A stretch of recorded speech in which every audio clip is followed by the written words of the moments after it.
नित्यकला ही एक ब्रँड नाही आहे, तर ही माझ्या घराची आणि पिढ्यानपिढ्यांची गोष्ट आहे. मी एका विवर फॅमिलीतनं बिलॉंग करते. 1890मध्ये माझे खापर पंजोबा तेलंगणा नारायणपेठ येथून पुण्यात आले.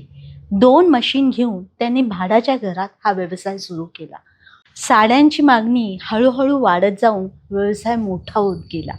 त्या काळी प्रतिष्ठित घरांमध्ये आणि मोठमोठ्या दुकानांपर्यंत आमच्या साड्या पोहोचल्या. परंतु 1980मध्ये पॉवरलूम इंडस्ट्रीजच्या राईजमुळं आम्हाला आमचा हँडलूमचा व्यवसाय बंद करावा लागला.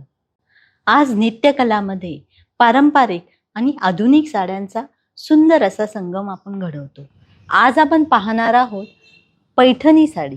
पैठणी साडी म्हणजे महाराष्ट्राचा सांस्कृतिक वारसा, राजेशाही ठसा आणि शुद्ध पारंपरिक सौंदर्य. नमस्कार, मी Shubhangi Aspe from Nityakala. Welcome to Sahavar series भाग 2. संभाजीनगर जवळच्या पैठण या शहरात ही साडी प्रथमतः विणली गेली. सातवाहन काळापासून इसवी सन पूर्व 225 या साडीच्या विणकामाचा इतिहास आहे.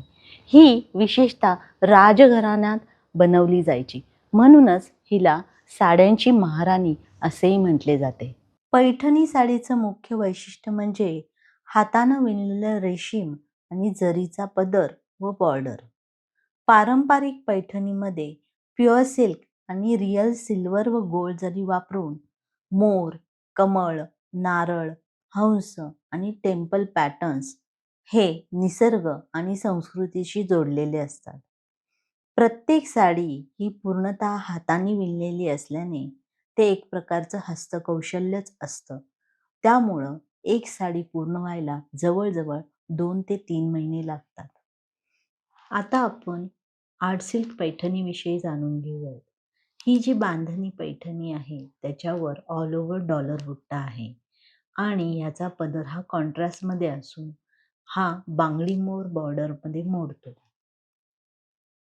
ही ब्रोकेड व्ह्यू केल्यामुळं याला ब्रोकेड पैठणी असे म्हणतात आणि ह्याची बॉर्डर ही सेल्फ टेम्पल बॉर्डर आहे.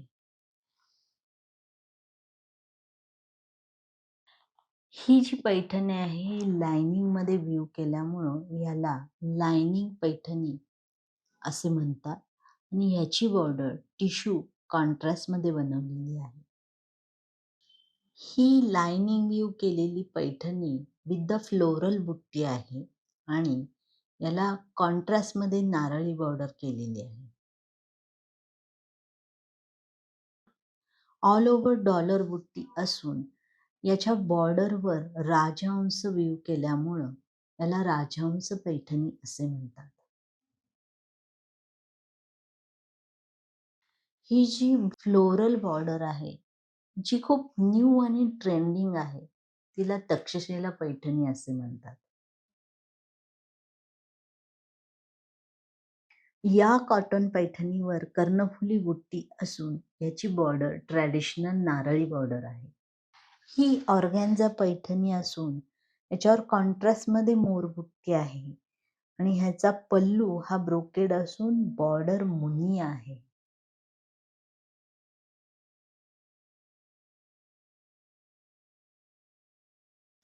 ट्रिपल बॉर्डर पैठणी, दोन्ही बाजूला मुनिया बॉर्डर आणि त्याच्यामध्ये मोर पोपट वेल.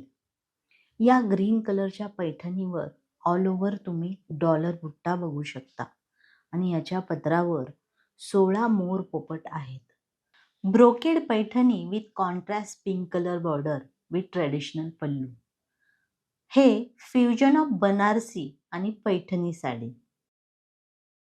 All over floral checks Paithani with self नारळी बॉर्डर. ट्रॅडिशनल 14 मोर पल्लू.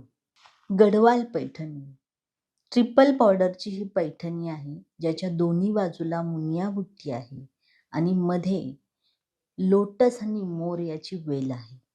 ही पिवळ्या रंगाची पैठणी हल्दीसाठी विशेषतः वापरतात आणि ह्याच्या पदरावर 24 मोर आहेत. ब्राईट रेड कलरची डॉलर बुट्टा मुनिया पैठणी आणि हेवी पल्लू ज्याच्यावर जवळजवळ 32 मोर आहेत.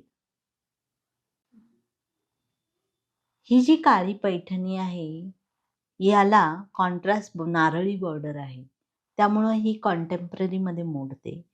याला ऑल ओव्हर बॉडीमध्ये छोटे मोर आहेत आणि शोल्डरला मोठे मोर असल्यामुळं याला शोल्डर बुट्टा पैठणी असेही म्हणतात.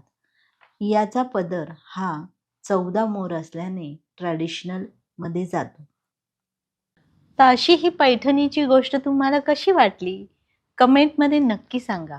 भेटूयात 6 वारच्या पुढच्या भागात एका नवीन अनोख्या साडीसह.